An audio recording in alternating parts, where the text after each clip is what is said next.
তাকওয়া এতই গুরুত্বপূর্ণ একটি বিষয় যে আল্লাহ তাআলা পবিত্র কোরআনে 200-এরও বেশি জায়গায় এই তাকওয়ার কথা উল্লেখ করেছেন। এখন প্রশ্ন হচ্ছে, তাকওয়া কি জিনিস, তাকওয়া কাকে বলে? একবার ওমর ইবনুল খাত্তাব রাদিয়াল্লাহু তাআলা আনহু উবাই বিন কাব রাদিয়াল্লাহু আনহুকে জিজ্ঞাসা করলেন, মা মা'নাত তাকওয়া, তাকওয়া কি জিনিস, তাকওয়া কাকে বলে, তাকওয়া অর্থ কি?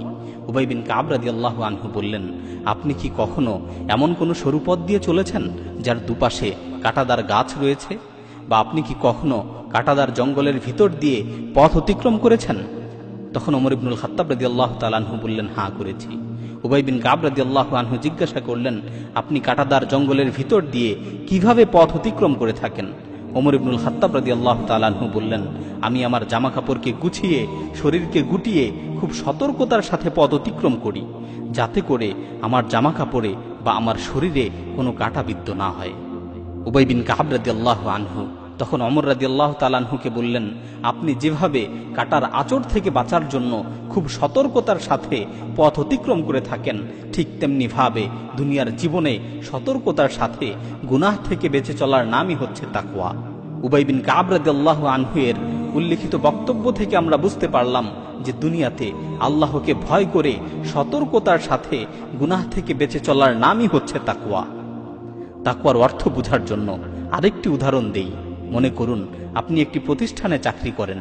আপনি যেই রুমে বসে কাজ করেন, সেই রুমে আপনার মাথার উপর একটি সিসি ক্যামেরা লাগানো আছে, যার মাধ্যমে প্রতিষ্ঠানের পরিচালক আপনাকে সার্বক্ষণিক পর্যবেক্ষণ করছেন যে আপনি কি কাজ করছেন না কাজে ফাঁকি দিচ্ছেন। তো সেই প্রতিষ্ঠানে আপনি কিভাবে থাকবেন? আপনি কি কাজে ফাঁকি দিবেন, নাকি সব সময় সতর্ক থাকবেন এবং উদ্যমতার সাথে কাজ করবেন? নিশ্চয়ই আপনি সতর্ক থাকবেন এবং ঠিক মতো কাজ করবেন, কারণ আপনার মাথার উপর সিসি ক্যামেরা লাগানো আছে আর প্রতিষ্ঠানের পরিচালক আপনাকে সার্বক্ষণিক মনিটরিং করছে। ঠিক তেমনি ভাবে তাকওয়ার মানেই হচ্ছে সব সময় এই অনুভূতি থাকা যে 24 আওয়ার্স আল্লাহ তাআলা আপনাকে মনিটরিং করছেন, 24 ঘন্টা আল্লাহ সুবহানাহু ওয়া তাআলা আপনাকে পর্যবেক্ষণ করছেন। পৃথিবীর সবাইকে ফাঁকি দিতে পারলেও আপনি আল্লাহ সুবহানাহু ওয়া তাআলাকে ফাঁকি দিতে পারবেন না। পৃথিবীর সবাইকে ধোঁকা দিতে পারলেও আপনি আল্লাহ সুবহানাহু ওয়া তাআলাকে ধোঁকা দিতে পারবেন না, কারণ আল্লাহু বাসীরুম বিল ইবাদ, বান্দা যা করছে আল্লাহ তাআলা সবই দেখছেন।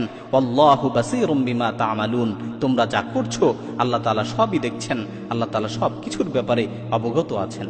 আপনার অপরাধগুলো পৃথিবীর কেউ দেখুক আর না দেখুক, আল্লাহ তাআলা কিন্তু ঠিকই দেখছেন। পৃথিবীর অন্য কোনো শক্তি নয়, শুধুমাত্র এই অনুভূতিটাই আপনাকে হারাম কাজ থেকে বিরত রাখতে পারে। এই অনুভূতিটা থাকার কারণেই সাহাবায়ে কেরাম রাদিয়াল্লাহু আনহুম আইয়ামে জাহিলিয়াতের সময়ও সোনার মানুষে পরিণত হয়ে গিয়েছিলেন। তারা আল্লাহকে ভয় করে সব ধরনের গুনার কাজ থেকে বিরত থেকেছেন। সুতরাং আসুন তাকওয়া অর্জন করি, আল্লাহকে ভয় করতে শিখি। আল্লাহ তাআলা পবিত্র কালামে মাজিদে ইরশাদ করেন, ইয়া আইয়ুহাল্লাযীনা আমানুত্তাকুল্লাহ, ইয়া আইয়ুহাল্লাযীনা আমানুত্তাকুল্লাহা হাক্কা তুকাতিহি ওয়া লা তামুতুন্না ইল্লা ওয়া আনতুম মুসলিমুন। হে ঈমানদারগণ, আল্লাহকে যথাযথ ভয় করো, আল্লাহকে যথাযথ ভয় করো। ওয়া লা তামুতুন্না ইল্লা ওয়া আনতুম মুসলিমুন, আর মুসলিম না হয়ে তোমরা মৃত্যুবরণ করো না।